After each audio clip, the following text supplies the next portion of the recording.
Yes, ladies and gentlemen, you're watching Super Sunday, or should I say Stupid Sunday from an Indian perspective, because they've been bundled out before we even could start the watch along, which was initially proposed from the 25th over onwards. India could last, what, 26 overs exactly, 117 all out.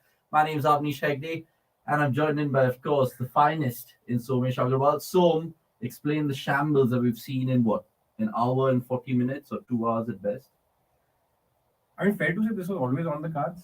Something like this would have happened in the last game as well, if not for some very sensible batting from KL and Jadeja. Correct. Stark has found his swing, and the pitches are helping him. There was some rain around, and the pitch was covered, and that initial movement helped him. Uh, though I was looking at some numbers to justify this, but couldn't really find something. I feel that India's approach as a whole in ODI is changing. They're attacking a lot more upfront. Yeah. I mean, a few of the shots that we saw from Rohit, even Gill. I mean, they're getting out to attacking shots and not just being defensive. So so risk reward wala cheez hai. Yeah. And I look at these games as friendlies, not really a series or anything. Good learning curve. They're trying to understand a few things about few players and see India's biggest hurdle in ODIs, or I think either white ball format has been how they play when they're batting first. Correct. And India need game like these outside the ICC trophies so that these games do not happen during the ICC trophy. True, but it makes you think, and we'll get Nix, of course, who joins us right now, and I'll ask this question to both of you all. Cast your mind back to the last three ODI series that India played, and hello to Gurpreet as well. Bangladesh, Sri Lanka, New Zealand, we absolutely annihilated those teams batting first. I think we got 350 plus scores some 4 or 5 times, and now this series, is it a reality check or an aberration? Of course, I mean, those teams do not have a Mitchell Stark or a Shaheen Shah. So it's a reality check more than an aberration? It happened. I mean, see, that I keep saying that if they really want to win trophies, they need to play England a lot more. I mean, even right now, I don't know if there is a series scheduled with England from now till the World Cup. I don't think it is at the moment, which is shocking. Correct. And I don't know, maybe the ECB will be kind of relishing that prospect just to kind of test themselves out on the subcontinent before that World Cup. Gurpreet, I'll come to you before I go to Nix. What do you put that down to? Stark was exceptional. Pfeiffer, Ellis, of course, got the main man out. Top scoring once again. No surprise there, Virat Kohli. But jokes apart, shocking batting performance. See, I think there would be a lot of rants from the fans today and everything, but I'm not so sure if in any team that is playing professional cricket out there can really prepare themselves for the kind of spell that Stark bowled in these conditions. I mean, you could probably say Gill's and Rohit's shots were a little too aggressive, but at the same time, if you want the team to be aggressive while batting first in the power play, then you will have to take dismissals like these, which will come on a day like these. So uh, I just think it's very difficult to prepare for games like these. Sometimes when the bowler is in this kind of rhythm, along with good support that he had, you just have to tip your hat to the opposition and say that you bowled well. Probably Kohli's and Jadeja's wickets could have been avoidable, and then maybe India could have still managed to put up a score. But it's not something that I think you can really prepare for, because Stark is Stark. This is not something that Stark hasn't done to other teams. He's done it to other teams even with far little help, and today there was a lot of help. So I I just think these kind of games can happen, and as a batting side, or as a batting unit, you just have to take it all on the chin and say, yeah, well, this has happened, and we'll try and play left arm pace and swing better than this. But I'm not sure how any other batting unit would have fared given the amount of movement and help there was there. I mean, it's that same old threat, right, which has been plaguing India in white ball cricket, maybe across formats as well, some would say.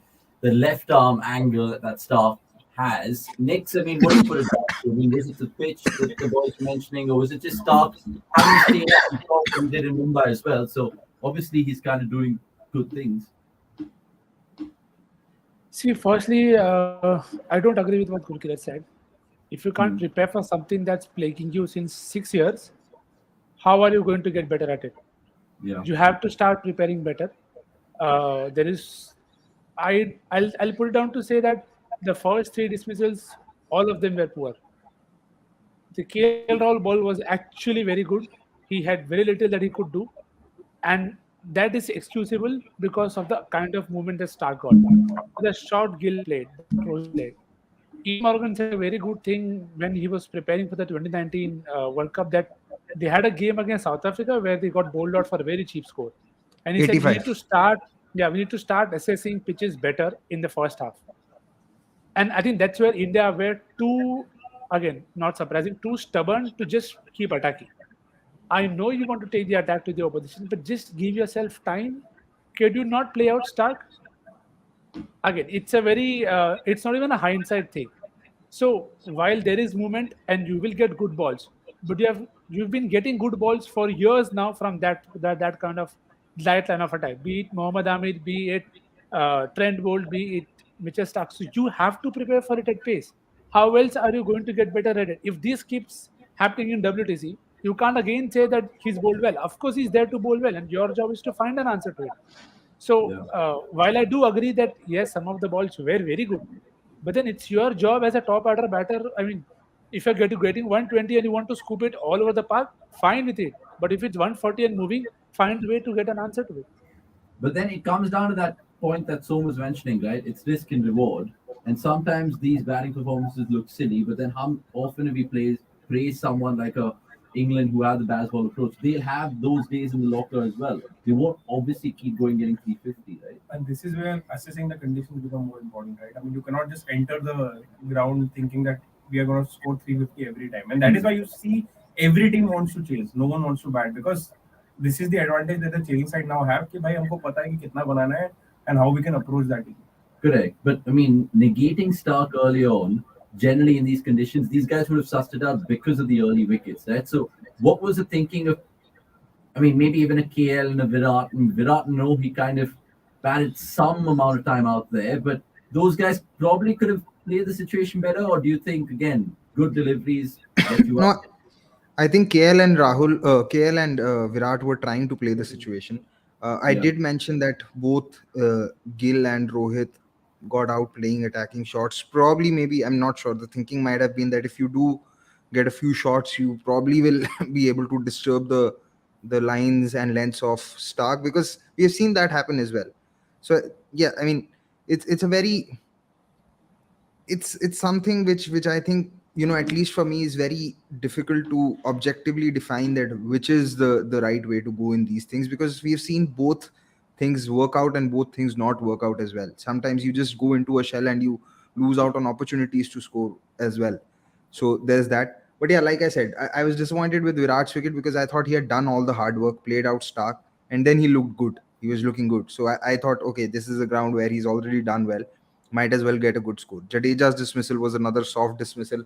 Hardik's dismissal, I don't think you can really say much about it, because that's a dismissal which is manufactured by the fielder. Yeah. So yeah, I mean. So I just have 2 pointers here to add. One is, I mean, think of this game. अगर ये किसी ICC tournament में हो रहा होता, if this would have been a crucial game. So, I mean, if you think from the batter's perspective, how would you want them to approach? India have lost early wickets, but you know that you have to set a above par score for you guys to defend. Yeah. So at that point of time, had they played out defensively and would have added at somewhere around 210, 220, and जब Australia batting करने आया, maybe we don't have a left arm pacer, or maybe our bowlers are not able to find that level of swing which Stark did. Then वो reverse blame game start हो जाता कि oh you were being defensive, या फिर you couldn't attack more. So this is this is something that is very difficult to actually assess, and at times you have to just say कि भाई opposition is better. Somesh has actually worded what I was feeling and my thoughts much better, because a lot of it actually happened in the World Cup, in the T20 World Cup, because especially if you look at the Adelaide games, when India came out to bat, there was a little bit of swing in the first 3-4 overs, but when India bowled, there was no swing. And everyone said that we didn't have the intent, but no one realized that we also didn't have the batting depth. So yeah, this happened in India. It's just in the 2021 T20 World Cup as well. India lost early wickets. Kohli had to play that grinding of a knock. Yeah. बाद में just because Pakistan won by 10 wickets, every analyst was like India were targeting a subpar score. And now imagine if Kohli would have gotten out, India were bowled out like for 108 or 110. Yeah.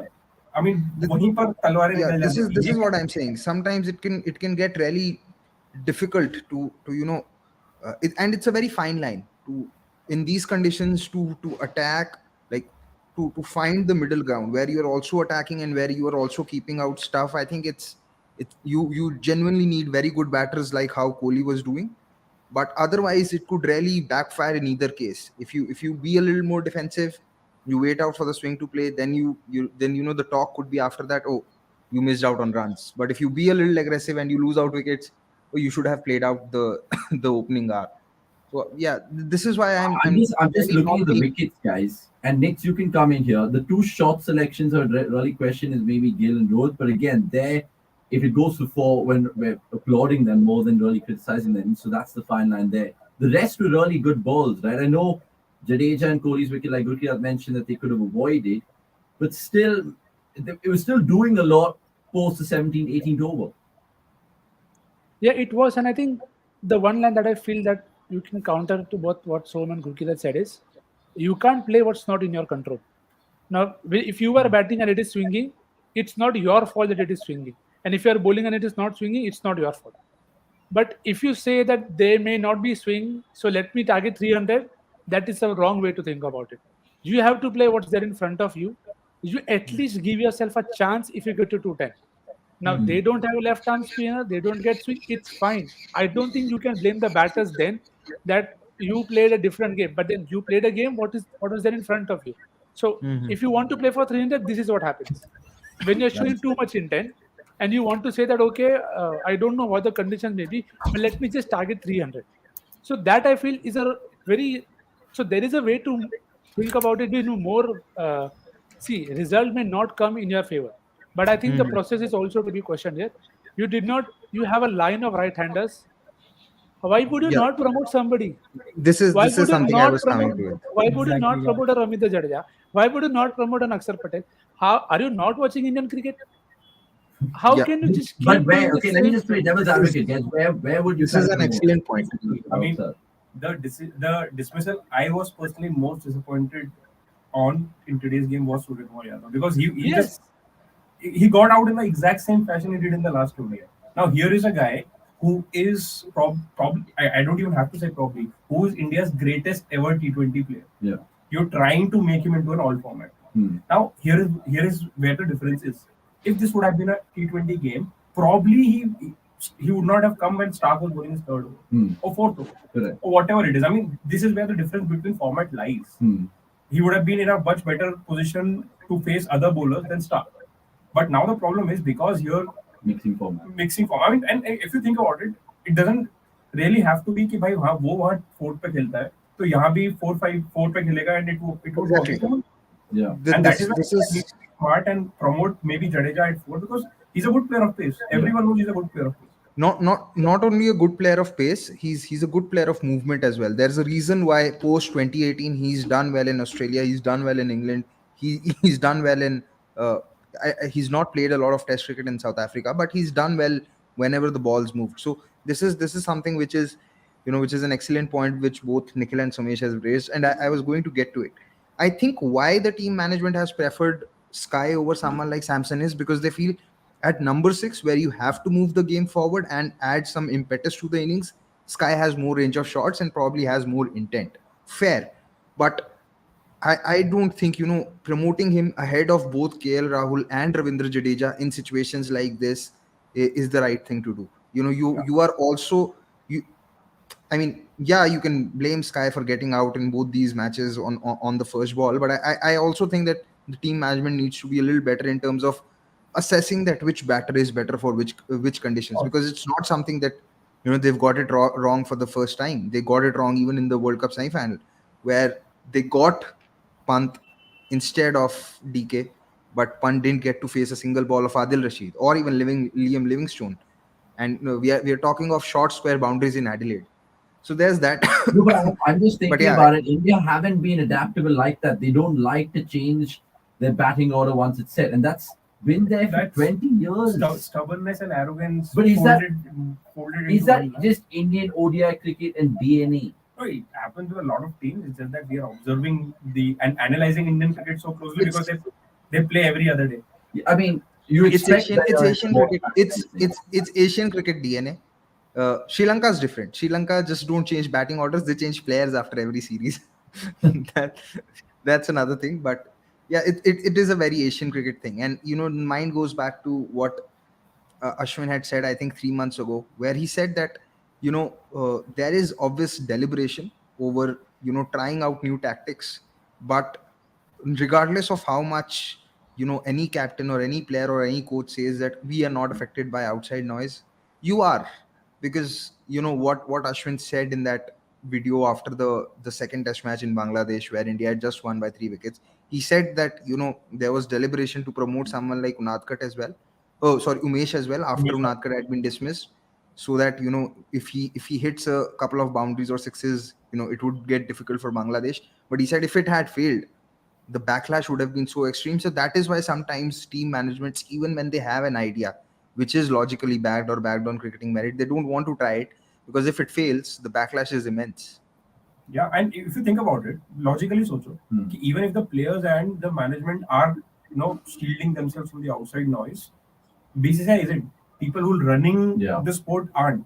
You think And that's where the problem every lies? coach has to submit a report na, after the series कि ये किया तो क्यों किया. So वहाँ तो उनको answer देना पड़ेगा. So that is again one of the big concerns. I mean, this message should be from top down. Yeah. You have the freedom to do whatever you want, which is best No for the questions team. asked. No questions asked. But I think I don't know if that is happening. But it's easier said than done in a space of Indian cricket, the beast that it is. There's bound to be daggers with performances. Yeah. And I think it also comes down to the player pool. India have, no matter how hard they try, The problem of plenty. finding pace bowling all rounders and finding good left-handers have been a struggle for a while now. I mean, in an ideal situation, you want a very good batter, not an all-rounder who's a lefty in your top five. Yeah. Which India have not had for ages. Ages. I think last was Suresh Raina. Yeah. I mean, Dhawan was an opener, but essentially you need someone in the middle order. Correct. But even if you look at Raina, he also had his issues against pace. So yeah, I mean, yeah, maybe Yuvraj. I mean, if you really talk about player who could handle everything, maybe then you have to go back to Yuvraj. I mean, I've even forgotten that Rishabh Pant bhi ODI khela because you know why. But Pant has actually done well since his comeback in 2021 to the ODI team. Sense और ये सब चीजें इतनी बार खेलती है ना India की. I mean, you can't even measure. Things dilute over a time. Yeah. And plus with, I mean, the last 3 years, it's really tough to kind of put your finger on anything because, look, COVID and all that. We'll keep taking some of the comments right now and subscribe if you guys are new to the channel. Where I think 30 short from 19K on YouTube, which will be definitely a landmark for us. And of course, let us know if India can give Australia a little bit of a scare, because I'm guessing Australia will chase this down. But by how many wickets, tell us in the comments below, unless it's a Shami and Siddharth show. You never know. Ashmi talks saying Rohit's dismissal is disappointing. He himself, we have to bat carefully. He himself plays through the line. I mean, it's hard to really blame Rohit, right? Dressing room में देख के लग तो नहीं रहा था कि he is disappointed. He was relaxed as always. It comes down to that same question, Nix. I mean, if Rohit and Virat got off to like a flyer, say 40 for 1, 5 overs gone, everything would have been fine. But like sometimes you have to take these chances. Yeah, but as Som rightly first said, it's about risk and reward. Yeah. I mean, there is one kryptonite for you in that lineup. One kryptonite. What is the need to take him on? Like, there's just no need. There is movement. See, again, as Gurpreet also said, it's a very fine line. Yeah. If you throw the ball at a wide one and you edge it, it looks stupid. You hit it for 4, it looks great. So only the person who's batting there knows what he's trying to do. But you look at the position Gill got into. You look at how Rohit was trying to force it through the offside. He was not, I don't think, in my opinion, that he was looking to time it. And that to me was a problem, that at toss, Smith is saying, and now again, you can read into people the way you want to. He said there will be a lot of moisture because of the covers that they were there on the pitch for because of the rain. So there will be a lot of moisture early on and the ball will do a bit. So again, it's a call that you have to take, that whether you want to be 10 overs 40 for 3 or 10 overs 60 for 5. Completely your call, and then you go about it accordingly. And some days you'll have, of course, the better and the worst. Akshat will take a comment, but I want to, of course, ask the boys some quick ones right now, which is just stemming out of this match, and of course, a lot of talk on Twitter as well. Most fifers in ODIs, and Stark has 9, which is the second after Waqar Younis as a pacer. Is there a conversation that he's one of the ODI's best ever, Mitchell Stark? If he ends up with a 20+ wicket haul in this World Cup as well, then maybe, yeah. Won the World Cup as well. So, I mean, Stark, how would you guys rate him? Where in the pantheon of great ODI bowlers does he sit? Gurkirat next? Yeah, like Somesh said, another World Cup with an average with 20+ wickets at an average of under 25 has to be amongst the top 5, if not the top 3. And yeah, I mean his strike rate is just incredible. He does sometimes leak runs, and that's why his economy is on the higher side. But he more than compensates for it with his strike rate. So yeah, I mean, definitely among the greats. I'm not sure if the greatest. Yeah, I mean, not eye-watering numbers. Think of it. I mean, 109 matches for him, 219 wickets, and an average of 21. If you ask Stark, he would rather take 44 in a T20 game than 25 for 1 or 24. Why do you say that? I mean, that's how he bowls, right? Oh, like that. It's very clear that he wants wickets. He doesn't care a lot about runs.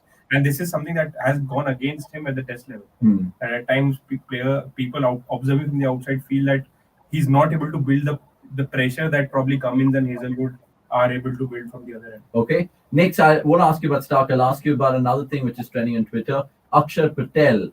Does he automatically stroll into India's ODI 11 for the World Cup? And how do you see him fit in part of their plans? If they want to try Sky, they would rather try Akshar Patel there.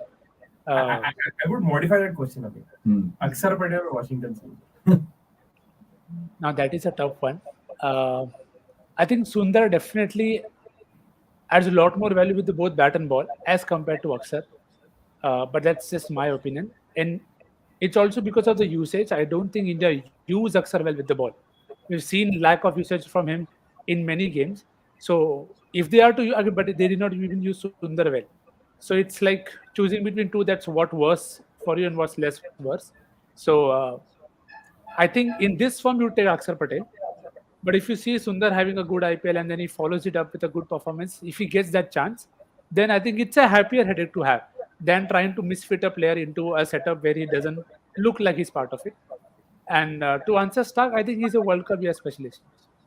He just finds, I think, same thing that we did with Yuvraj in ICC tournaments. He just found a way to be in among the runs, among the wickets, whenever a big tournament was around. And Stark is the same. I mean, you look at some of his numbers, he's averaging about 39 before the series. The average has dropped down like 6-7 points now. So whenever there is movement, you will always find Stark difficult to counter because he's good, he's accurate. And he doesn't leave the stumps for you. So I think definitely one of the best. I wouldn't say greatest because he's had phases. I mean, you can ask Sanket, he could give you hours and hours of Stark. Yeah, he can give you hours and hours of Stark slander, banter, whatever you want to call it. So I think he's just World Cup year specialist. I'll call him that. World Cup year specialist. That's the first. Make Akshar bat. Not a bad thing to have. No, absolutely. Yeah, of course. Akshar or Sundar, as so put it.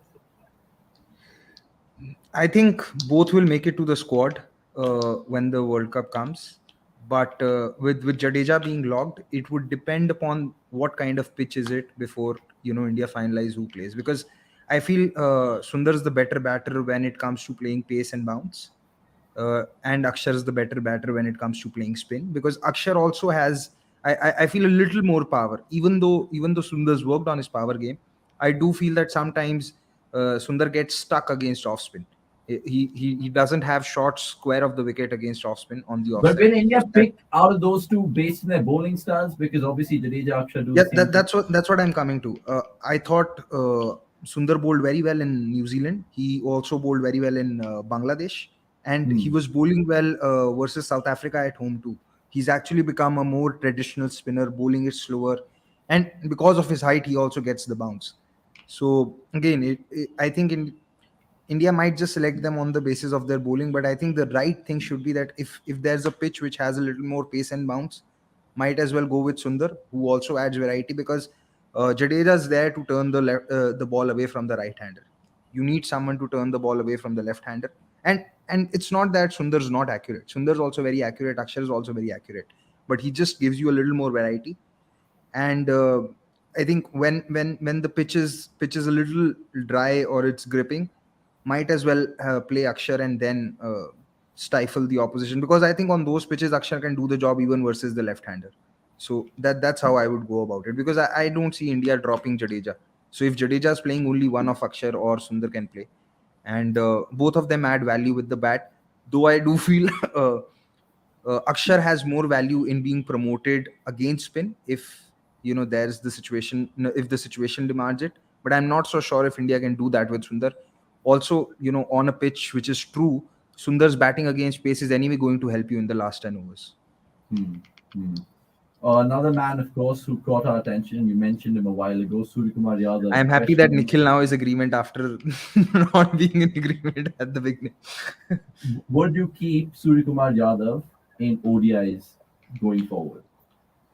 I mean, actually, that is something that I just wanted to discuss with everyone. I mean, how big a rope should India give Sky before actually? Because the point is, I mean, of course, all of us here love Sky and want him to succeed. But I'm just thinking that it should not hamper his mind in a way that he starts struggling in other formats. So I want Sky, the T20 batter, to be what he is. Yeah. And at the age curve that he is, if he now gets replaced by someone who sort of takes that place, because this is Iyer's spot, this is not Sky's spot anyway. Yeah. But if India plays someone in the third ODI or maybe in a later series, if Iyer is not available and that person, let's assume that some person is Samson and he locks in his spot, probably Sky won't ever play for India in ODIs ever again. So it's a big call, but I'm not sure how long a rope should Sky be given in this format. I'm just talking about ODIs right now. Next, what do you feel? Sky, do you think because he succeeded and super succeeded in that T20 format, do you think he'll just get a longer rope? And obviously Shreyas Iyer also is a tad lucky at times with his injuries. So is he like almost the like-for-like replacement in the Indian lens? I don't think they are like for like in any manner for the ODI setup. Batting at 4-5. Yeah, but their roles are very different. They like to attack different people, not different people, different type of bowlers. And I think the next game is the last that he plays. As good as that. And then you keep him reserved. I would rather take a Rajat Patidar over a Sky, and just stick to the format. I mean, just stick to the format. Yeah, but I mean, it's easier said than done, because we've seen what they've done with Gill, and then people say that, oh, look, Gill has got a chance across formats and he's taken it. But then Gill is young. But Gill is young. If Gill doesn't perform at the level that BCCI want him to, they will be screwed in their head कि भाई हमारा नया चेहरा कौन है? That's also true. I mean, they would want someone to be a hero at all times, the face that they can sell. No? Yeah, I mean, it's a longer. I think with Gill, it's a different topic because you have age with him, and he can go back, come back again, and still have 10 years of great cricket. That's not true with Sky. And as Som said, it's just prioritizing one thing. Where do you want Sky to do well? Can the ODI side survive without him? 100%. T20 side, no. It is as simple as that. Keep them to the format that they excel, and they will do well automatically. Gurkirat, do you agree with Sachin over here? Yeah, I don't think he's a number 4 in ODIs for sure. Because like I've been mentioning, ODIs require you to play with different tempos and different gears. You just can't come out and start batting in the 5th gear onwards. One more game for Sky, I think he'll get that, because the criticism before this series with Sky has been that he's lagged patience. But in these 2 games, there hasn't been a chance for him to show any patience. He's got out to, even though you could say that maybe there were similar deliveries, but they were still good deliveries. It's not the kind of delivery that any right-handed batter wants to face straight up. They were still good deliveries. So I think they'll probably give him one more game. Even if they do decide to stick with him, I hope they don't send him at number 4. I hope they use him as a number 6 kind of a batter. And a lot would depend, because after this is the Indian T20 League. A lot would depend upon how Samson goes for Rajasthan and how Sky goes for Mumbai, and what their respective forms are after the IPL, and who then plays at number 6. Even how Patidar goes for Bangalore as well. which is why I'm saying that all the more reason for someone like Samson to move to the number 5 or the number 6 position in that Rajasthan lineup, not only to create create an opportunity for himself to bat as a finisher for India in T20 internationals, but also be that player that India are looking for in in ODIs. Because I think what this series might make it clear, because I don't think Iyer is going to be out forever, right? I think essentially this is a spot of who's going to be the backup middle order player and keeper, because at this point of time it's not like Kishan's inspiring a lot of confidence. I don't see Kishan coming back into the squad or being into that eventual squad of the World Cup unless he drastically works on his game and his technique. So if Samson, there's a lot more logic to back Samson as well, because he could be your backup keeper too. So a lot would depend upon how the Indian T20 league goes and the next game for Surya Kumar Yadav. Yeah, it makes you think. You mentioned a couple of names there, and Samson and Sky, and how they have tournaments to come in terms of the men's. One question that I want to ask to all three of you. Do you guys think if someone like Sanju Samson has better technique than Sky to play the moving ball? I'm not asking about playing spin or having more shots. I'm just asking, do you guys think that he has a better technique to play out the moving ball? Because their first class numbers are not very different from each other. Both of them, you would have liked both of them to average far more than what they do in first class cricket. So do you guys think that Samson can play the swinging ball better? I'm not so sure. I want to know from my response was going to be that I need more data. Yeah. So exactly. No, but even if you just close your eyes and think about it, even I don't have the data to this. Even I don't have the data to this. Premeditates a little more than Sanju. Yeah. And premeditation usually works against the batter if the ball is moving, either if it's swinging, seaming, or turning. Yeah. So this is where maybe Sanju is a little more delayed in his shot, or probably can be tad better. But then again, this is just a hypothesis. Yeah, and this is just obviously it's subjective, because I don't think, unless we really see some footage more than data, then we can't really spot that difference. I just want to ask Nix and Soman, Gukia, jump in here as well. Of course, the IPL follows, and do India kind of know their 15, if not their 11, to the World Cup, no matter what happens in the IPL? I'm talking about the big dogs, Rohit, Virat. I think they do. The one big decision that they had to make was do they want to stick with Dhawan, and they've clearly made a decision there. So I think apart from that, things are. What about Kuldeep Yadav? Because right now he's the front runner in terms of Chahal. What if Chahal has a worldie of a season? I don't think that will change a lot, unless and until Kuldeep ends up having a very bad season. Okay. And people like Shardul, Nix, do you think Shardul's already in?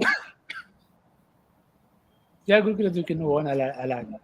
Yeah, I was actually going to speak on that Kuldeep versus Chahal point. I think regardless of the number of wickets both Kuldeep and Chahal pick, what should actually be something that the team management should be looking at while deciding who plays between Kuldeep and Chahal is that who's probably bowling faster with more revolutions. Because the issue that started to creep into Kuldeep's game is because he realized that because he was slow, batters could play him off the back foot. And then when he started to bowl faster, he had started to bowl in straight lines with not getting enough revolutions. But now I think he's worked on that aspect, wherein even when he's bowling quicker, say in the 85 to 90 kilometer range, he's still able to get the turn which he was getting earlier when he was bowling in the 75 to 90 meter range. Because I have no doubt in my mind that Chahal will still get enough wickets in the Indian T20 league. He might get 18, 19, and that might change perceptions again.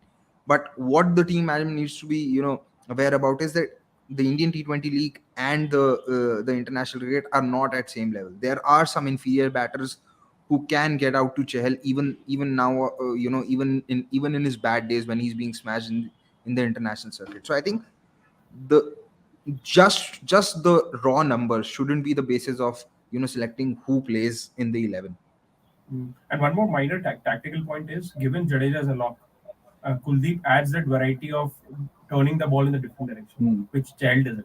And it is a significant point in my opinion. Yeah, but and he's not bowling enough googlies either. No, but that way, I mean, Nick, someone like Rahul Chahar is not even right now even considered in ODIs. What if he has a stellar season and he comes in? Because obviously, it's the same point that Som was mentioning that Chahar loses out because the ball's going away. But what if he has someone comes in and just takes the world by storm in the IPL? Would they even consider recent form? Because they did that in the last World Cup. I'll take a call. They will panic and they will make a Shami again. Because this management has just talked. They have only talked, and the moment there is a slight hint of some losing out on something, they either dish out a road in Ahmedabad or they take a Shami thinking that I want hit the deck bowler without planning for it. So the only thing that may not make them to say, they'll have to see if Ravi Bishnoi or Rahul Chahar does better with quick wrist spin, because that is what will tempt them suddenly that, Arey, wow, he's taking wickets, let's take him. So they will do that. I'm 100% sure they will. But the thing with I hope they don't do is, see, Chahal is, as sad it is, he's used to being left out.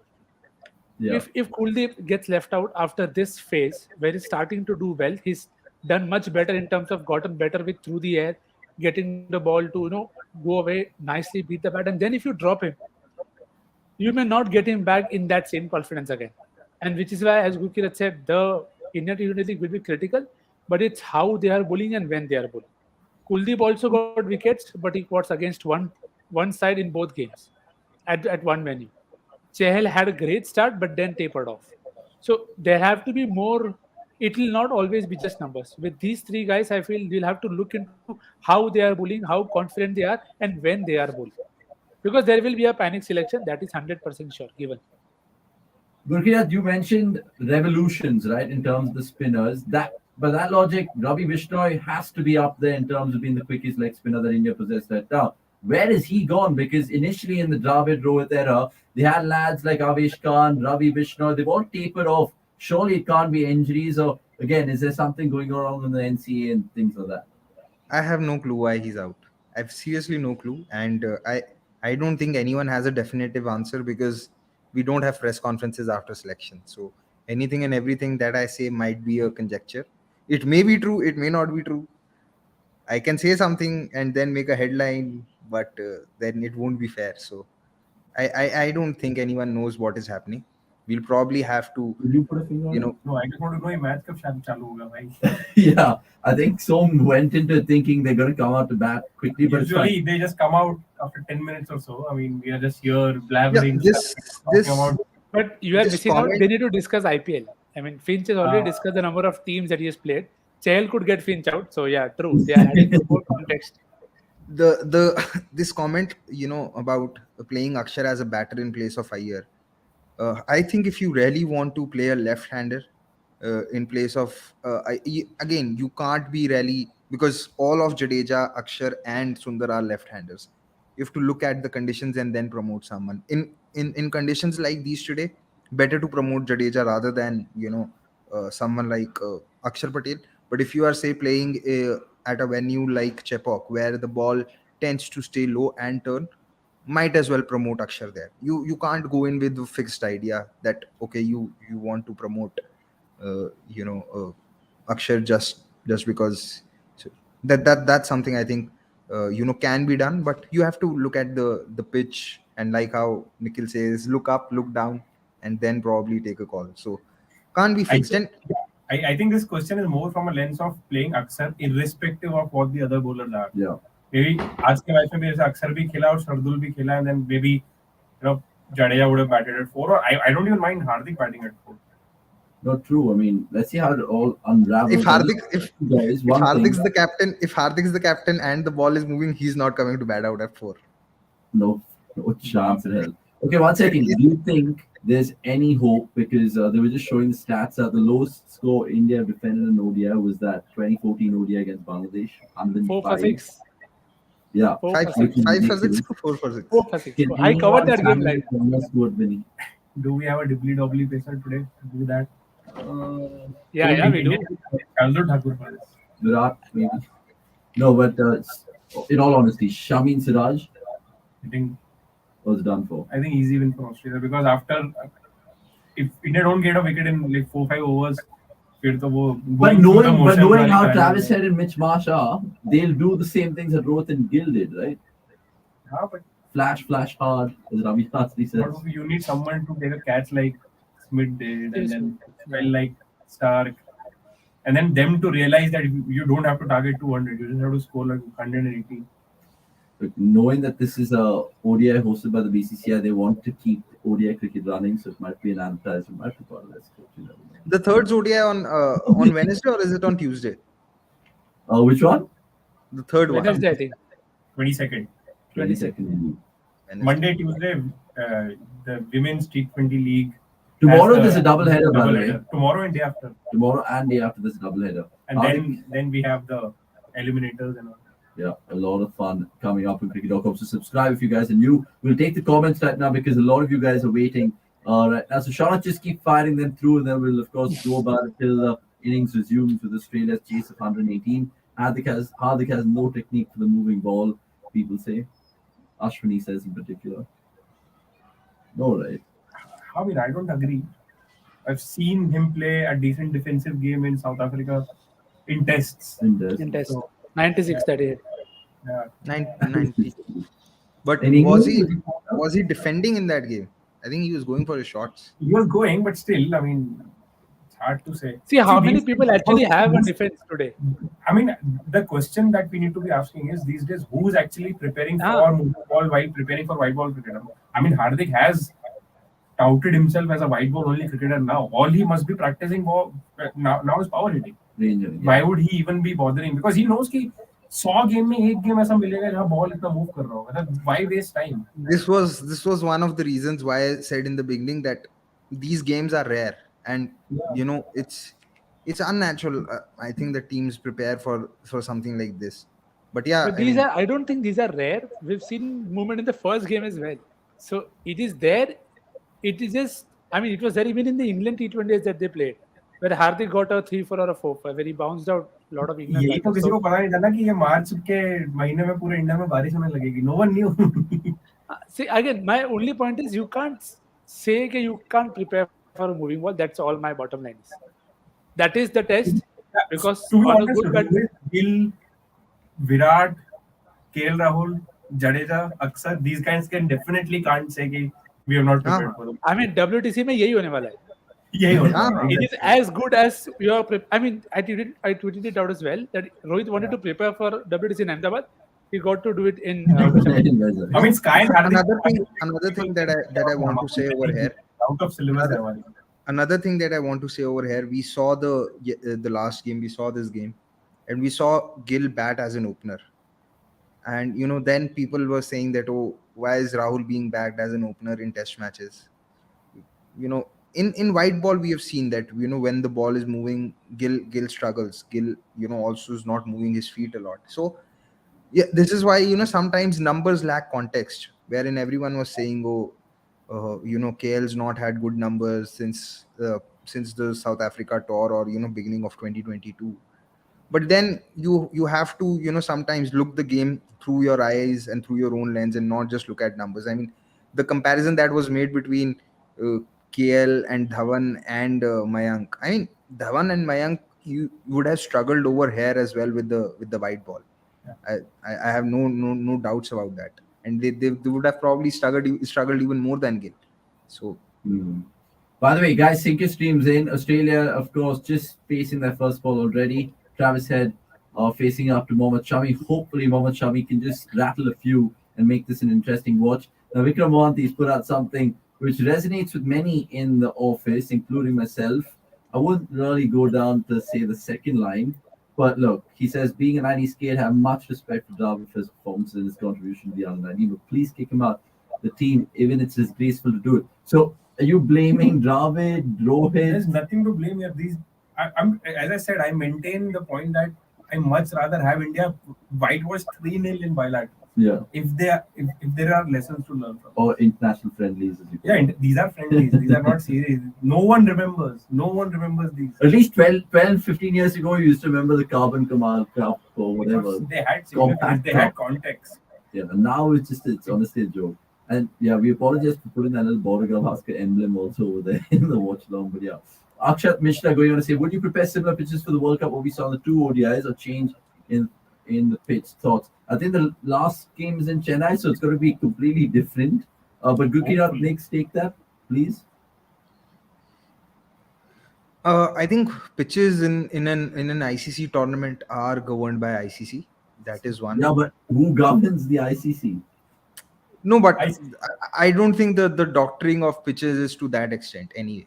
So that is one. The other is we also have to realize that ऐसा नहीं होगा कि बीच में घास है फिर खाली है फिर घास है ऐसा नहीं. Also, another thing is, see, when there is going to be movement at Wankhede, regardless of what kind of soil there is, because it's a coastal city with the sea just near to the stadium.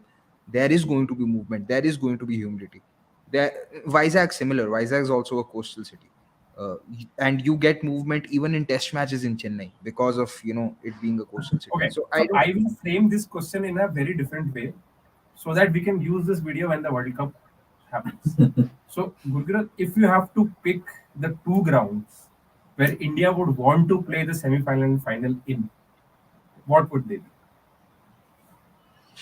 Okay, semi-final and final. Yeah, maybe you can give it a thought. And like हम website की बात करें. I have the answers for which stadiums it shouldn't be. Wankhede should definitely be not that stadium. Not because I have a dislike for the stadium. I just think that Wankhede is a very high variance stadium. Like, but do you have a dislike for the stadium? Sorry? But do you have a dislike for Wankhede? No, that's what I'm saying. At the venue that I have a clear dislike for is Firozshah Kotla. Everyone knows that.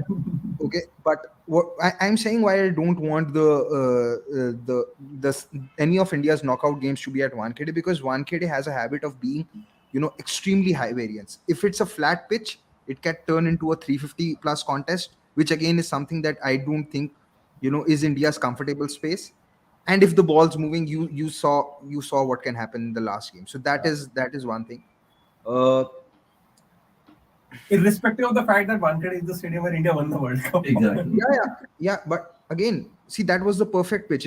What helped India was that the initial movement, India were able to restrict Sri Lanka because of how well they had bowled in those first 30-40 overs. If Sri Lanka had batted well, or if India had not bowled as well as that, India would have probably been chasing 300 plus in Wankhede. Yeah. And even with probably the toss would not have happened for the second time.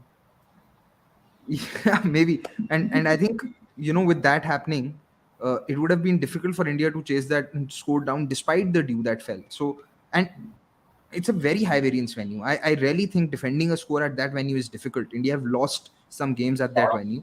Yeah. But guys, in all honesty, won't the final be in Ahmedabad and the semi-final be in Kolkata? That might still happen, but this is the president has changed. Okay, semi-final would be in Bangalore.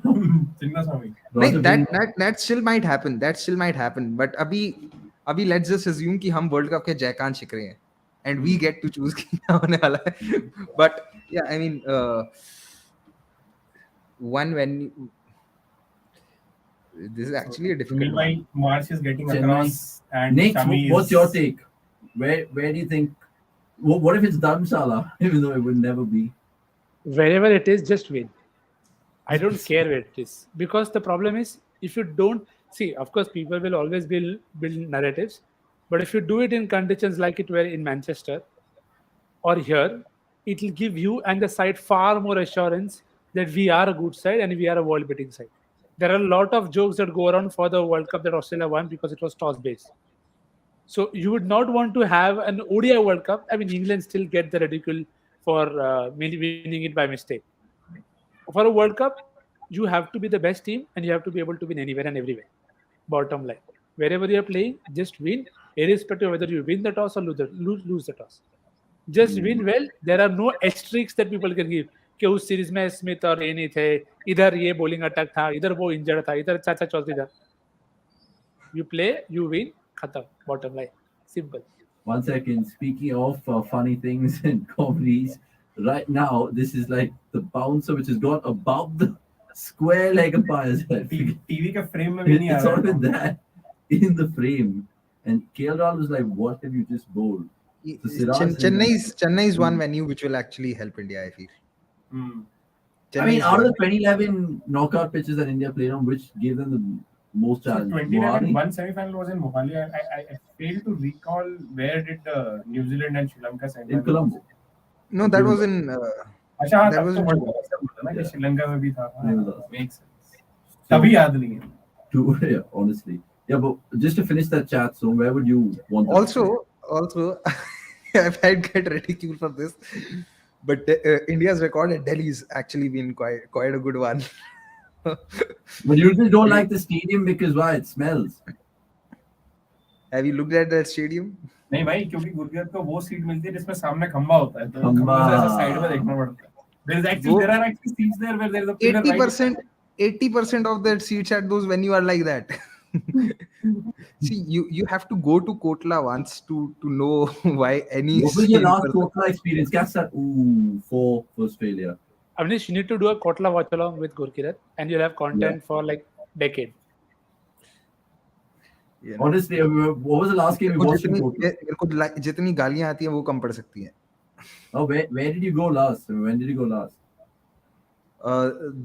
The T20I between India and South Africa in June last year. What happened there? India won that. No, India lost. India lost after scoring 200 plus. Oh my god. Oh my god. I mean, just after IPL ना इसलिए याद नहीं है yeah. Yeah, the first ridiculous. international game after IPL. Seems. Right, Travis said is wanting to finish this off early and just give us elongated Sunday by the looks of things. Guys, is Australia a main threat? I mean, we talk about India and England in terms of the ODI World Cup. England Australia both I mean England number 1 Yeah. Australia number 2 for sure Really, you think so? yeah Because I mean, what really scares you about this Australia team? I mean, I know there's no Finch and Warner anymore, but Head and Warner still give you the. first and foremost Australia there's a winning trophies is in their genes right I mean, It is. they don't even have to be favorites to just go on and win that So if they title. win the World Test Championship, they have all the trophies. Yeah. Oh my god. And Oh my England of course God. because they are the best white ball team going around Ridiculous. Though we have to beat Australia in the World Test Championship. We'll be doing a watch along for that, by the way, without a doubt. Without a doubt, for sure. And every I'll be heckling Kohli, I can already see it, saying he should have played it straight. I'm like, guys, relax, take it easy. By the way, subscribe to all you guys watching right now. I know we promised you 2 sections of this watch along, but the games spiral so quickly that it's almost become. players ने disappoint किया तो फिर हम Yeah. People talking about Dravid, nobody's talking about batting coach Vikram Rathore. From the day he becomes batting coach, our batting levels go down instead of improving, especially in red ball cricket. again I think more than the batting is the pitches that have gone down. Because he's not a big name. it's again I feel scapegoating Yeah, at this what's point of time the responsibility of batting coach is not to improve techniques it's mostly about batting plans and tweaking minor things about a few batters I mean I think you should judge Vikram Rathore by how well Shami and Bumrah and Umesh Yadav have improved as batters and not how Kohli is doing or anyone else is doing because his responsibility is to ensure that those sort of soft things where India can actually improve tactically as a batting unit and not to tell them how to play. So is he the easiest scapegoat there Of course. in the dressing room? Yeah. Why? Because he doesn't have that player power. अरे ऐसा नहीं है मतलब batting coach है title है तो you would expect कि भाई वो सबको सिखाएगा ऐसा थोड़ी ना होता है Next? Yeah, I agree. And as I said, the red ball thing has also gone down a bit because of the pitches that they've played on. So in that deck, on those kind of decks, anybody would struggle no matter how you would see again, it's the best hypothesis that in that generation they did this. I don't know how they will fare now. Nobody knows. It's hypothesis only. So you can't even simulate and say that, okay, this is how Sachin or Lakshman would have played Nathan Lal and Matthew Kunmi. Now, the thing that Rahul Dravid said, I don't know how many agree with it, that he said, this is probably the most depth a team had in spin attack while touring India. And which is true. You would always have a Dom Bess or somebody giving you full tosses. So they would give you, you could give them wickets, but you would always have the pressure released by some of the bowling. But this time Australia came in with tight discipline. I mean, Todd Murphy to do that in his first tour, economy rate over 2.5 or 2.7, that is excellent control for a guy making debut in India in these conditions.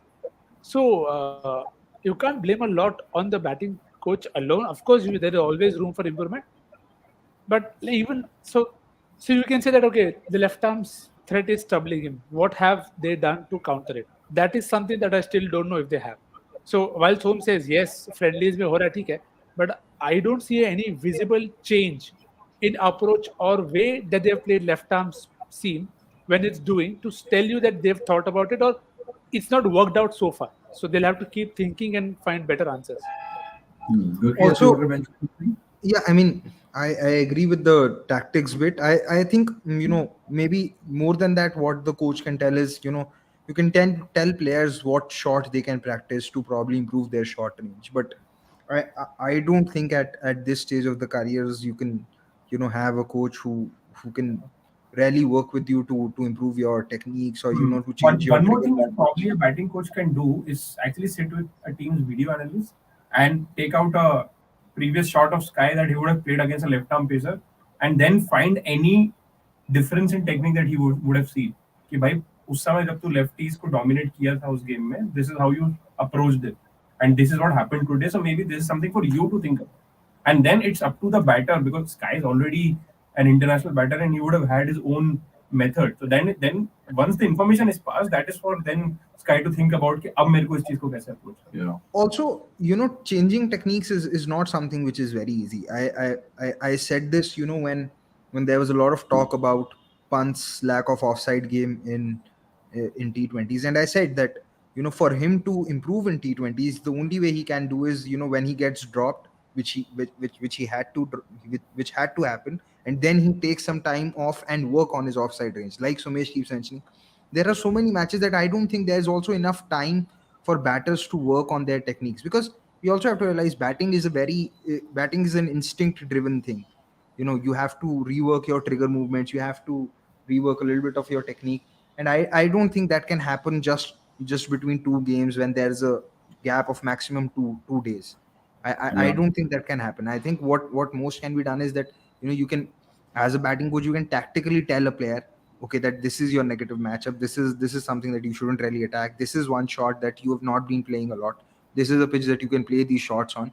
But I think if you want a batting coach at this stage to completely overhaul overhaul of a technique of any batter who's come through so many stages, I think it's very difficult. It's very difficult, and probably maybe even border on an unexpected lines, because it's very hard to change your methods that have given you results over 15-16 years, and in some cases even 2 decades.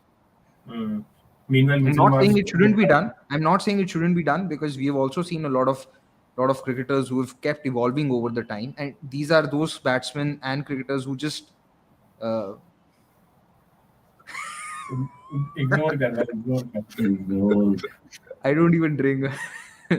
Anyway, so I'm not saying that batters don't evolve. They do, but it's not as easy, because if it was as easy, even every batter would have evolved that has played the game. There are only few who have evolved and played for 15 years, 2 decades. It's not easy. Meanwhile, Mitchell Marsh is ensuring कि भाई उसको भी अपना Sunday चाहिए. Putting one out of the team. Acha, I'll take a break now for 15-20 minutes. बस हम उतनी देर ही हैं यहाँ. Yeah. It's fine. It's fine. नहीं, ठीक है, we'll see you in the next game. We are not doing a post match It's a thing. longer watch. No, I'll just go and have my lunch and come back. What's for lunch? Seek kebabs. नहीं रात नहीं हुई अभी.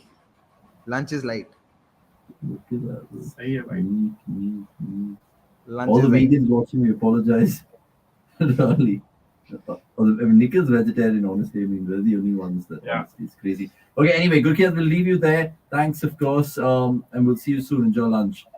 So, guys, 23 for none, 2.4. Just makes me think about India's bowlers right now, Shami and Siraj. Apparently, Prasidh Krishna is out for 7 months, so he's not even going to be in the ODI talk. Bumrah might miss the World Cup. If Siraj or Shami go down with an injury soon, who's in the pecking order? Because one of the questions right now is saying, why is Booby not there? I agree with that, No, but- by the way. I think that was Jay Jay. who asked that question, but I feel that's all right. I mean, Agreed. So, what is the pecking order in ODIs now for bowlers? Shami is first, then Siraj, and then. I think Siraj is first. Siraj is the Okay. number one ODI bowler. Sorry, at the yeah, moment. Siraj is first, then Shami. Who else is in that talk? Umran Malik. Umran sure, Malik, okay. Because he's in the squad as well. Mm. But yeah, good question. Who else? Who else? Because it's almost a case of those leg spinners we're talking about, Kuldeep Chahal, and then who else types, right? Next, I mean, who are the other potential pacers who are just backups and net bowlers and all of that? So I think the top three are there. You'd have Avesh then. Rasid is injured, so he's out. But now I'd happily take a punt on Umran Malik. Of course, there are things to work on, but there is enough time to groom him for the ODI World Cup, and so that he remains a ready prospect. But dare I say Shami or Siraj, God forbid something happens and they break down, will they again mix formats and get Arshdeep back in? So if I will only say if they are even planning on that lines, hope they give them some game time wherever they can. It will be unfair to expect Arshdeep to come in and deliver without having enough game time in that format before. So whether it's Arshdeep or Jaydev Unadkat, whoever they want to go down to, because I do feel India will invariably pick one left-arm seamer. Who that is will be anybody's guess, but I think that's how they'll probably look at possible replacements for each options. And there are a few names from the T20 league, but I don't think they'll get a chance just yet. And then does that propel Shardul's case more? That it's almost like Hardik and Shardul can go 5-5 each and fill in a void? Yeah. And given that he has a few games under his belt as well, so he just make his case even more stronger. And then फिर वही बात आ जाती है ना कि if you can't get your best pacers on ground, at least have some who add value elsewhere, which is not a very which is not a very, for lack of a better word, the best approach, but it's the most optimal approach based on what the resources you have at the moment. I mean, you brought up the topic of pace bowling all-rounders. Hardik is one, Shardul is one. Who are the others in that chat? Harshal Patel, obviously, I don't think he's played a single ODI, right? Yeah, I don't think Catch that. Oh, Mitch Marsh was in the ODI debate. Yeah, I mean, Harshal's. Who else do India have? I mean, that's the thing. We think we have a lot of players, but certain subtleties we just lack in those regards. Look at how Marsh has no feet movement like Sehwag. I was just going to bring up that point, ask Ghana. I mean, he's honestly just standing and delivering. No, in the first over, actually, that is exactly what was happening, and he sort of went across as well. Shami on another day would have trapped him, not today. And one maybe Siraj is a good in dipper. Let's see if Siraj can come back well. Ooh, inside edge. And absolutely, feet are like stuck. Cement lagi hui hai. I mean, Siraj has actually been Shivam Dube style. Shivam Dube. Oh, I was about to say same Shivam Dube vibes. Nearly.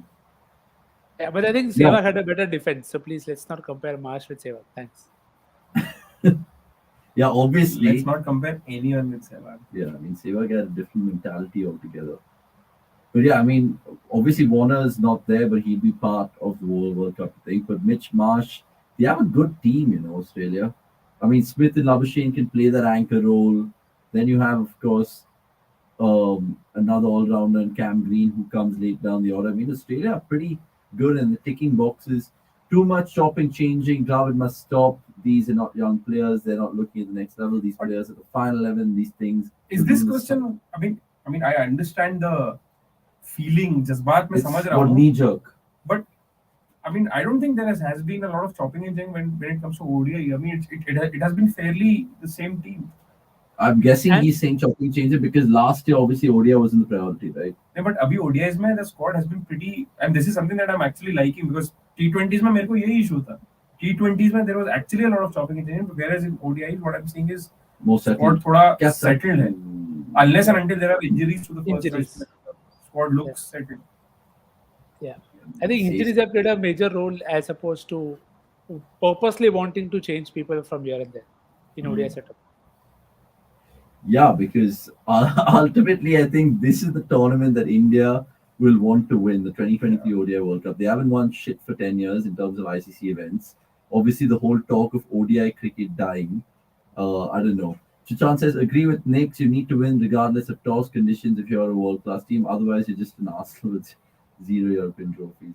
I mean, it's almost like what the Shastri Kohli era and motto is all about, right? Take the pitch out of the equation, take the conditions out of the equation. I mean, and they played wrong people. So I think true to them, they did take the pitch out of the equation and play the wrong people in many games. Yeah, that number 4 is still a problem. Will there be like a huge problem of that for India in this World Cup? 2019, everyone said number 4, Raidu, 3D tweets, all of that. Can't be this I time. think it's pretty settled. Unless again, if there are injuries to anyone, I mean, कोई भी injure होता है तो backup ढूंढना won't be very straightforward. So that 2011 ODI World Cup team was way more convincing than this one that we have right now, right? And Travis had pulled away for 4 just when I say that. Because India were able to field the best 11. The 11 that they actually wanted to field. I mean, तब भी confusion था. तब भी India started out with playing Yusuf Pathan and eventually got Raina in. And Ashwin. Because also. Yusuf Pathan did well in the last series against South Africa. That ODI World Cup was like brilliant, memorable. Abhibi, I mean, if you think about it, who is India's replacement for Hardik Pandya? No one. So, Shivam see, Dubey? at the end of the day, no one can negate the factor of luck. You need a lot of luck to go in your way to if you want to win trophies. And Dhoni created that luck. Created to nahi, no one can create luck. I mean, come on. I think- Someone can I think create what- luck. I think what- that person. See, what I feel genuinely worked for Dhoni the most, be it his success with CSK or India, I felt that was a very clear role definition, and he did Yeah. not move away from that, no matter what happened. So, if there is a role for a player, he will only get the replacement player who is fitting into that role, and he had a way to find out the right guy for that day for that role, and it is a rare skill, and which is why people took it for granted, saying that when the resources are better, when the infrastructure is better, you will win a lot more trophies, but you haven't yet because people are not able to use their existing resources well. This. So I say 6 months, the first 6 And again, innings. to add to Nikhil's point, one thing that people blatantly forget that when it came to captaining India, there was one very clear goal that India have to win the 2011 World Cup. Yeah. No one was talking about winning the T20 World Cups back then. No one was talking about there was no WTC. India were jack shit when they were traveling Right. outside India in tests. Yeah. So, I mean, even right now, I mean, this is what I say that you have to look at formats as different sports. But they brought in Kirsten for that job, right? उससे नहीं वो तुम किसी को भी ले आओ. You cannot just out of the blue say कि हमको एक ऐसी टीम बनानी है जो T20 World Cup भी जीते, जो ODI World Cup भी जीते, जो WTC final भी जीते. It is not gonna happen. It is not gonna happen. But at least I mean, it can happen like 20 years down the line. But why where you have that England hold both the titles now? They do because they play all both sport in a similar manner. And they started it very, very, have very one bad. way. They started it Yeah. in 2015 after a very low, and you see what they did. They did not play they were playing Jonathan Trott and Ian Bell and everybody everywhere. So that's what they did not do in 2019. They got players, they bought them into an idea, and they said, okay, now you do this, and we stick to it no matter what we do. The problem And that they India has, sacrificed that test game for this. Correct. Yeah. So I'm saying it can't be 20 years. 4-5 years? See, the thing is, you have to stick to what you plan. The problem that I think a lot of people also why they get angry with Rohit and everybody is we've spoken a lot about playing aggressive cricket, but there isn't anything to show for it. That will take the game on, and you have bilaterals where you dominate, but you have to also put it into context. Are you able to do that under pressure? yeah, and That is and what one England more wanted thing to that do. sort of disturbs me is that there is no clarity on how everyone is thinking of cross formats thing. It is very easy to say that bhai, this is an all format player, but how are you defining that? Then what is the significance of Ranji Trophy? Because there are clearly there are other batters who are doing so much better in Ranji Trophy. Then why would any young player would want to play the tournament when you are creating all format players based on their performance in a very different format? And that's where I think England have got it right, spot on. I mean, in terms of T20s, ODIs, and Tests, identifying certain talents. Obviously, even they have a problem of plenty. If you look at that England team right now in white ball cricket across, they have people from Livingston to Will Jacks to Harry Brook to Butler, And Besto. One more thing, which is a very big difference between India and England at the moment. England is a team full of all-rounders. India is a team full of one-dimensional players. Correct. Like if Hardik breaks down, you don't even have an alternate in your system. Yeah. So if Let alone in the squad. and if Stokes breaks down, they have Vokes, they have Sam Curran. Plenty. Stokes is retired. It's ridiculous. There was a couple of questions coming through. One about coaches, which I definitely want to ask these guys. There's been a lot of talk about Ashish Nehra as a good coach and as a potential coach for India. Where do you guys sit with that? Oh my God, Mitch Marsh is going mad. He's nearly killed someone in the crowd with that shot. He's nearly, I'm sure they're going to pull out the ambulance. Because if you watch carefully, someone might be gunned down with this ball. This is what I mean. Woo. If India would have played sensibly and scored 200, yeah, and I'm pretty sure Marsh would have batted in the exact same manner. Yeah. And then people would have been like कि सब par total है भाई, इससे अच्छा 120 पे all out हो जाओ या फिर 300 target करो. Again, everything is like कि भाई, there is a excuse for everything. So at some days you just got to accept that कि भाई opposition are more skillful than us on the given day. And that's exactly what Rohit did just now. He just like, for sure. And that was stuck. Ooh, Mitch Marsh wants to finish it ASAP. Okay, guys, best coach in the world according to you guys. Before we take more comments coming through, because I'm guessing the game is going to get over in 15-20 minutes. Who are the contenders out there? Kirsten, Ashish Nehra, Baz Andy Flower for me. Chandrakant Pandit. I think Stephen Fleming is up there. Because when it comes to role clarity, I think CSK has done amazingly well on that record. I mean, just the number of playoffs that CSK has made in IPL, that itself is an unbelievable achievement. Yeah. And that's the synergy between Fleming and Dhoni, right? वो जो भी है, if you, I mean, ultimately, see, the point is, ऐसा नहीं हो सकता ना कि अच्छा किया तो धोनी ने किया और बुरा किया तो कोच पे डाल दो. When you're True, because saying, he's also won Melbourne Stars, right? See, the point is, there has to be some level of understanding between Dhoni and Fleming as well. Agreed. There are certain things that Dhoni must be leaving to Fleming. कि ये वो tackle करेगा. I mean, as a captain, that we don't know behind the scenes. Obviously, yeah. And that is where you have to accept and rate Fleming really highly, which I do. Okay, Stephen Fleming for him. Any disagreements there? Because he's won across the board. I think he's also won the 100. If I'm not entirely sure about that. That's Jayawardene. No. Jayawardene, of course. Jayawardene. No disagreement on Fleming. First reason why I started backing CSK because of the setup. I think Andy Flower is also great in that sense. Yeah. In terms of how he picks people, how he uses them. A tournament with Jordan and everybody has their team. I mean, bowling options. You can't do that just like that. And he almost did it with Multan as well. He got them in like multiple finals now. So again, one of the great people who understand the T20 cricket. I think a lot of coaches see everybody works differently, and there are a lot of factors that don't always result into you winning. But these two, I feel, probably have the most understanding of how to go about T20 cricket and how to use your resources optimally. Which is why I was very surprised when Lucknow went the way they did with whatever happened, because they had Andy. But let's see how they go this year. Because look, it makes me think of a few other names in world cricket right now. Ponting is another one, as a man manager perhaps. And it makes me think of another question in terms of coaching. Do you need someone like a Ravi Shastri who's a cheerleader more than a coach, or do you need someone like Ponting who's a more man manager? That totally depends on the team and the system. Yeah. Okay, and right now the team that we have, do we need someone like Dravid, or do we still need someone like Shastri? Do we know the kind of team we have? That is the bigger question. What's your best guess? I mean, I don't know. I mean, observing them, what a shot that is from Haversaid, by the way. Flickage, and Australia get their 50, 53 for none, 5.2. Who's the best Indian coach? I mean, honestly, who is the best Indian coach? Is it Dravid? If you were actually going to ask me, I really rate John Wright pretty high, because you could actually sense there was a change. Yeah, I mean, there was a change, drastic shift in the way India play cricket as soon as John Wright became the India coach. Kirsten, of course, but it was like carrying the mantle forward. I think there was a very good base that was set up under John Wright. I mean, of course, John Wright and Ganguly in combination. Yeah. But if you talk about only the coach, I would rate John Wright's contribution to Indian coaching or Indian team is very high. I mean, it might be a silly question, Nix, but is there similarities at the John Wright, Saurav Ganguly era compared to the Kohli, Shastri era? Both won away, both produced good characters in their team. I don't think so. I feel in the Kohli Shastri era, you did well in one format only.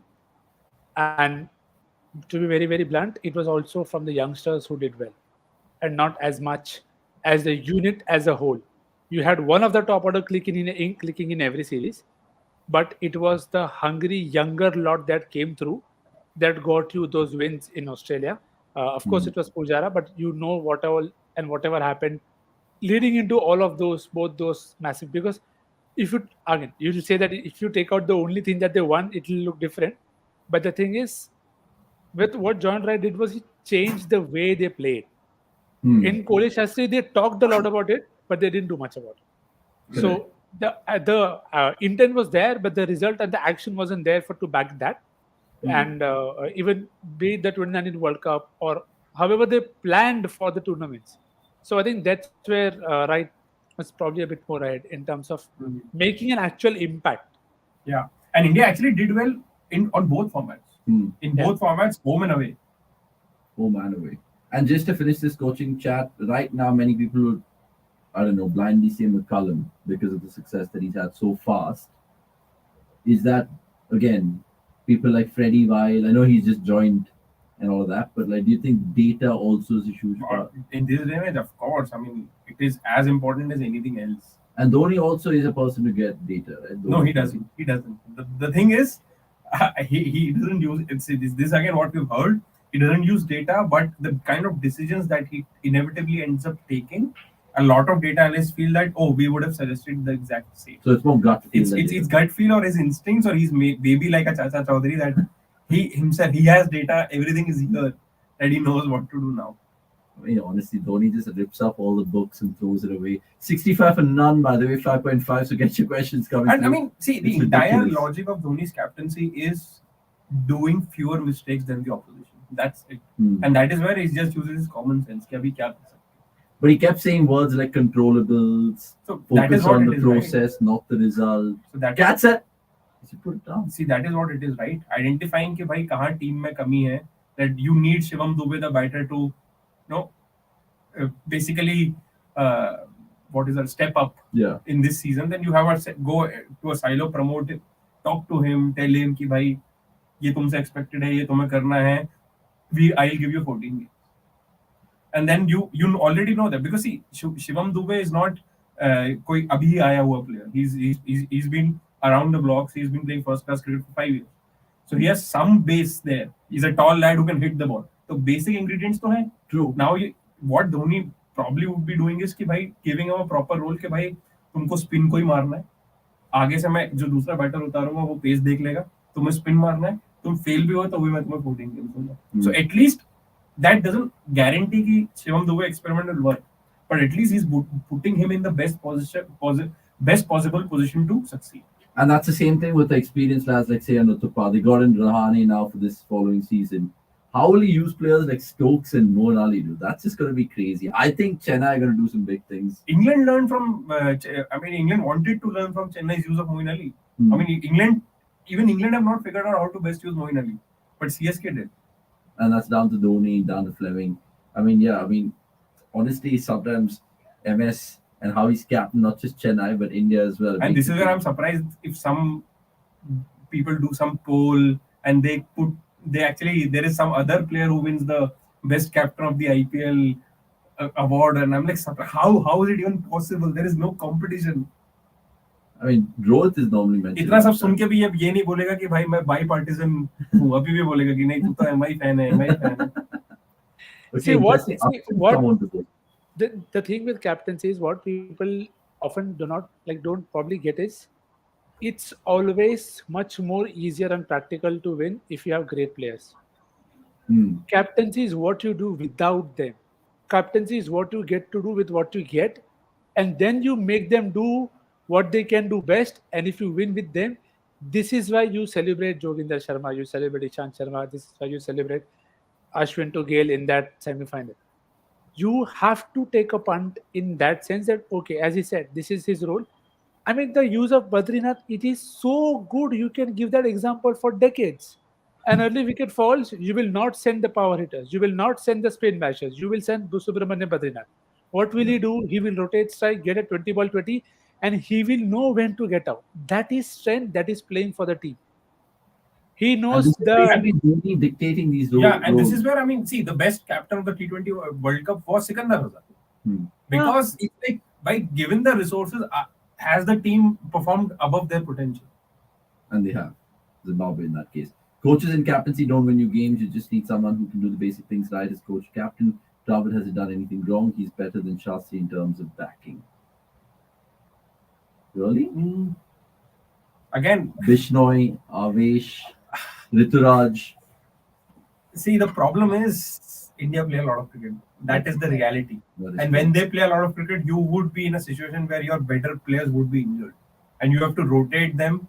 And then that can work in multiple ways for and against you. And And that's a sad truth. but with At the- Rohit and at- Dravid, they've been unlucky with injuries. At the moment, Indian cricket is not about winning. Indian cricket is all about how can you maximize revenue. Yeah. I mean, and there's no dispute in that one. And without even thinking of the future, I mean, what is the future of ODI cricket? No one is actually. What is the future of Test cricket? What is the future of cricket generally? Like cricket, तो चलो ठीक है, T20 तुम सब छोड़ दोगे, but even T20 cricket will live on. But what is the future of other formats? There isn't anything. No, but it all comes down to the crux of T20, right? I mean, well, like we were asking the boys this question earlier, and they were saying 2026 IPL, see 90 games. Then we'll go from 3 months to 6 months. I don't think the future of cricket is in any doubt or any debate, because you can have a 10-month IPL, 10-month break, and everyone will be happy कि भाई हाँ 10 महीने IPL देखेंगे, and it will be more significant. Winning it will matter more. So, like how they do in football, like Of international course. breaks. I'm just talking about what is the future of Test and ODI cricket. ODI cricket definitely, Test cricket for sure. What do you want ODI cricket to be? I don't want it to exist. Exist at all? What is the logic of ODI cricket? I mean, I really want to understand. Apart from the fact that there are 2 Indian players with significant records in ODI cricket, what is the significance of that format at the moment? You see games like this where you can clearly see the impact of T20 cricket coming into ODIs. What's the point? But will they ever just scrap the format? They might tweak the format, like Ravi Shastri said, from 60 overs to 50 overs. He wants to go to 40 overs. And welcome back, Kulkinath. Hope lunch was good. Nick, how do you see this? I mean, ODI cricket, what can they do to resuscitate the game? Because I think you spoke about it the last time around. And Steve Smith, Mitch Marsh is finishing the game off ASAP because he wants to play Fortnite, I'm guessing. So BCCI needs to learn from Pep Guardiola. He has scored 25 first-team players, but he rotates the squad so fast. Yeah, you could compare the same with. But again, not apples to apples, right? I mean, instead of 25 first-team players, I would rather have 3 squads of 16 players each, and each squad of different format. Yeah. Because football, there is only one format. You can easily do it. It's not doable. Yeah, with football, it's just different cups, 4 cups or whatever. It's just coming back to that point. What is the future of ODI cricket then? Will it be 40 overs? Will it be completely shunned off? Will it just be World Cups? What happens to Sachin's record and all these guys? It stays. The ODI World Cup will also stay. I hope they just don't needlessly meander with it or change it around. I think we discussed this the last time. All 4 of us were doing a watch along as well, that just give it enough context, have only meaningful games. Don't have games where there is no Super League points or nothing at stake. That is not going to interest people. So the earlier they learn it, the better it will be, because people are still not taking WTC seriously because it's still not fair. ODI World Cup is probably the only thing that is, see, there are 3 sections. One section says WTC very, very recent, no consistency in who is playing where and what. Final is always in England, hardly considered as fair. T20, people are still not accepted as cricket. They are like the different format only. Happens every 2 years. What is the point? ODI cricket is the only place where there is a kind of an agreement that it is what matters. You win over a period of time in various conditions. Yeah, Marsh has hit another 6. Yeah. I'm not liking this Marsh performance for some other reason. I'll get to it later. Delhi Capitals ki wajah se. I'm not happy because this is giving me hopes for the Indian T20 league. I don't want to go in the tournament with any hopes. That's the problem. So he's like killing it. Yeah, so Nick's absolutely. I see more Shah sitting in the stadium. Yeah. Like, so I think just to sum it up, I think it'll stay. World Cup, who don't need Champions Trophy, just expand the game, get more teams in, just give context, have tables. This is not going to be called. No, this guy is taking Hardik to the cleaners, getting used to the inability to even get 1 wicket as an Indian cricket team fan. Rachit Tiwari, I don't know if you've subscribed, but do subscribe. Do tell a friend, cricket.com. 90 for none, Australia. In every few months, there is a game like this where India gets slaughtered. So, yeah. This is an annihilation. Cricket has just a. The only good thing is this is not a ICC tournament game. No, absolutely. Cricket has, in terms of you being a cricket fan, what kind of ODIs would you want to see? Nick said meaningful ODIs. But what are meaningful? Yeah, what are meaningful ODIs? Yeah, so I do think that I do think scrapping the Super League was a bad move, because it was giving context to ODI cricket, and it was allowing the lesser cricketing nations to come forward and compete with the big boys. Someone like Netherlands could play New Zealand last year, South Africa last year, Pakistan last year, because there was the Super League. So you need Super League primarily for this reason more than anything else. Because see, if you want the game to grow, if you want to want the game to become more global, you have to give opportunities to teams like Netherlands, Namibia, Ireland, even Zimbabwe, and all UAE. These teams, you can't just have them play a qualifier. You can't just have them play two qualifiers. One is the qualifier to even play the qualifier in the T20 World Cup, right? So the system is set up in such a way where you want to make the sport far more far more elitist than what it already is. I definitely see test matches going the way where only 5 teams played, but you don't want white ball cricket to go that way. You want ODI. I think I still believe that the 2007 World Cup format, which had 16 teams, 4 groups of 4, was the best format possible, because it was allowing for lesser teams to come into the tournament and play into the Super 8s, where they would have played everyone. I have no doubt in my mind that if instead of India and Pakistan, if say New Zealand and say Sri Lanka were knocked out, I don't think the format would have changed for the 2011 World Agreed. Cup. Fully agreed with you. I think the format would have stayed. So I still believe ODI cricket and the World Cup will still have a lot of context. I just think that the World Cup can't be a 10-team affair. It's a World Cup. You can make the Champions Trophy an 8-team affair. That is fair to me. But if the Champions Trophy is an 8-team affair, I think the World Cup has to be a 14-team or a 16-team affair. It's the World Cup. All teams, all sports are expanding their expanding the number of teams in the World Cup. Hockey moved from 12 to 14 and then to 16. Football has 32 teams in the World Cup. I mean, sure, cricket can have 14 to 16 teams. It's just that they don't want it to happen. Yeah, I mean, ODI So cricket. I just have 2 questions. Do you think there will be a point, or is there possibility of the ODI format to just exist as Champions Trophy and World Cup and no bilaterals? Because if bilaterals continue to happen, then we are not really solving anything, right? But how will the teams prepare for the format? Exactly. And then we are back to square one. But till 2031, I'm hearing that they've already had the bidding. They do. Right. They do. I mean, see, So for the obviously, next 10 years, ऐसा तो नहीं होगा ODI. कि एकदम से खत्म हो जाएगा. I'm talking about eventually 10 years, 20 years down the line. So Also, how will you have qualifiers? So cricket doesn't have qualifiers like, so hockey has an Asian Champions Trophy, and the Asian Games, where if you do well, if you win the gold in the Asian Games, you directly qualify for the Olympics. If you do well in the Asian Champions Trophy, say if you are in the top 2 teams, you qualify for the World Cup. Similarly, there are tournaments every continent wise to qualify for the marquee So event. exactly, this is what happens in football as well. And why can't just the same thing happen in cricket instead of playing this silly bilateral? I'm telling you, the only way they're going to find a solution is to reduce it by the overs mark. They'll make it a 40 over No, thing. that is But where That's I'm what saying. universal thing. But That that's is- what's worked. Lah. I mean, No, 75, so- 79, 83 World Cup, Because 60 overs. तीसरा format नहीं था ना. Now you already have one format. So that was 20 only over, one see, day- 2020 is nothing but 50 over One day format cricket. reduced to 20 over One day format. cricket, yeah. No, So so then- again, that's where I'm coming in. The way cricket was solving that problem of having qualifiers for the marquee events was through the Super League. The Super League was probably one of the best ideas that came out of the ICC. It's just that they saw that, okay, it probably will probably take away maybe the profits. I don't know what it was of the big thing that they decide to scrap it. It was a very, very bad decision. See, So sometimes I think when we are watching cricket in India, we just think that there is too much cricket happening, because Now- the Indian team plays that much. just an idea I want to discuss with everyone. Thinking of ODI cricket and how to sort of resurrect it. Think of it as continent level qualifiers. India hosts the Asian teams. The test teams get automatic qualification for that qualifier. others play something and then come and play that. Similarly, something is hosted for Australia and New Zealand, something is hosted for Europe, Americas, and Africa, and then they have quotas like how they do. But India only get to play Australia, England, West Indies, South Africa, New Zealand in those World Cups, and they reach it through the qualifiers.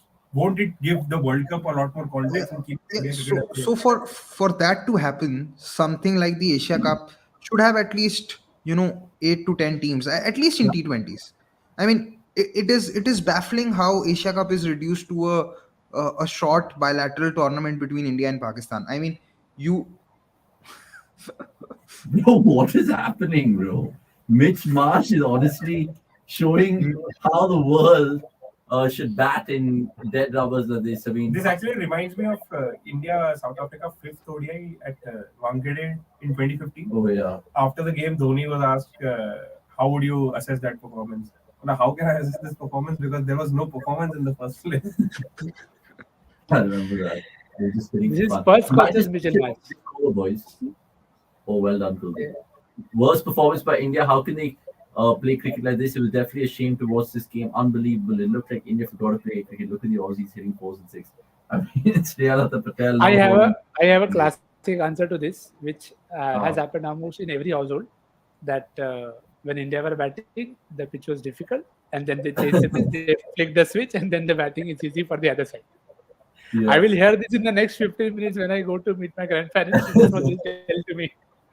But it's There's okay. They another have one a proper shot. from Sajid Raja. Oh, he's bowled a Krunal Pandya kind of delivery that Kuldeep. There should be qualifiers for all teams for the World Cup, like in football. It'll create a situation in Italy in this World Cup, and it can be over a period for 2 to 3 years. I mean, something similar to what he said. And then Greg said the point about T20 is part of the Olympics. Now, I don't think if you guys knew, I think 6 months ago it was decided that they're not part of the 2028 LA Olympics. And that's a thing stemming out of the fact that cricket don't really confine with the World Anti-Doping Agency rules. And they've had burnt bridges there with NADA and WADA and all that. Do you think that's why? See, even football, it's at an underage level. I think under 23 level, Yeah. footballers above the age of 23 do not play the Olympics. True. So cricket can go the same way. They can go the same way, but I just think that the IOC and the BCCI and their relationships are a little fractured. See, the point is, I don't think cricket bodies have given it a thought in this direction. They would want if cricket is there in the Olympics, they would want the marquee players to come. But will that benefit the world in terms of growing the game? If you have At least awareness to hoga. yeah, Definitely. because I mean, if you're really adding baseball, where are they There's a adding? medal on offer, 2 medals on offer because both men's and women's. So And people will notice. And people will be like, At oh, least yeah, silver to मिलेगा India को. Knockout भी होगा. पैसे ले. China will be sorted with that. Okay, 1 second. 111 for none, 10 overs, 9.5 overs. We're watching an ODI, by the way, not watching the WPL, which also has been T10. promising. Yeah, honestly. Oh, is that a wicket? No, it isn't. 112 for none, then 10 overs gone. Okay, why are we here? Yeah, why are we here? here still? Honestly, I think we should just wrap up the series, which we will. It's a somber day for Indian perspective. Question to everyone: which Marsh is more talented, Jeff, Sean, or Mitchell? In what? In PS5, maybe Mitchell. In proper cricket, I think Sean. And Jeff Marsh was a great wicketkeeper back in the day, but I'm guessing Sean is the brightest from the Marsh family. I think it's Mitchell Marsh. Mitchell? Really? Yeah.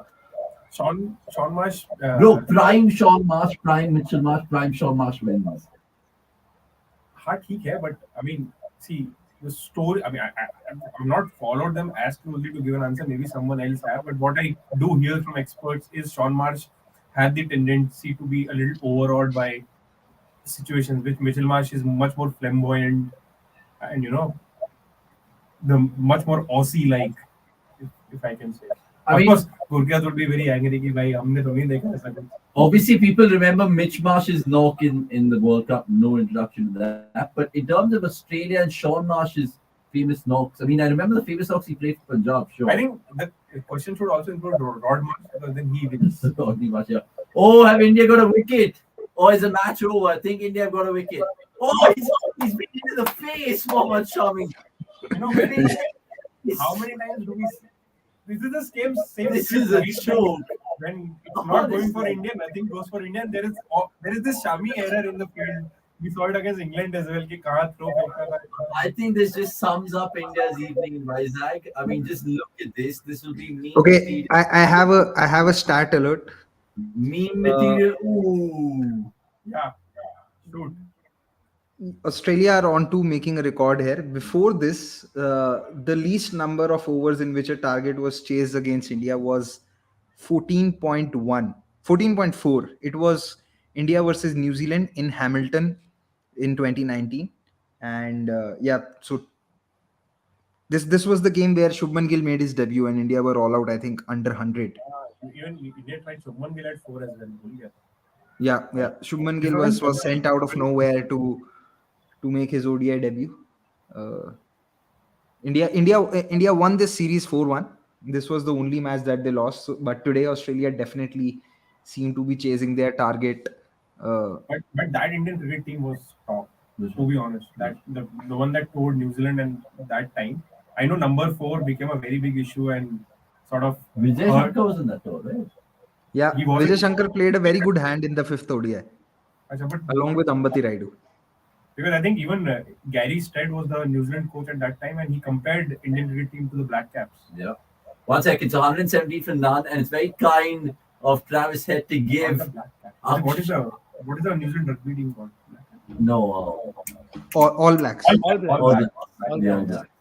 He gave him a strike. I was wondering why he didn't finish the game off, but I'm guessing Mitch Marsh will hit another 6 to finish the game. Khatam kar bhai. 170 for none, and Australia win by 10 wickets. Yes, they do. Yay. It's been an absolute annihilation, absolute capitulation, whatever you want to put it down to.